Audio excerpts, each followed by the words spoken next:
চা মানেই কি শুধু পাতা আর দুধ?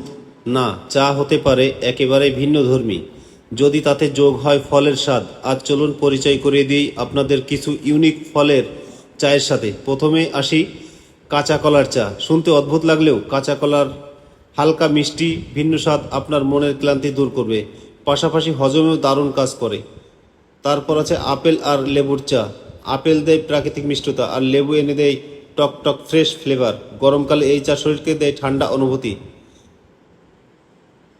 চায়ের জগৎ আসলে শুধু কালো বা দুধ চায়ের মধ্যে সীমাবদ্ধ নয়, একটু ভিন্নতা আনলেই এক কাপ চা হতে পারে স্বাদের পাশাপাশি স্বাস্থ্যের সঙ্গেও। জলপাই চা, পুদিনা পাতা চা, কাঁচা কলা ইত্যাদি চা বিক্রি করে ইনি ভাইরাল হয়েছেন।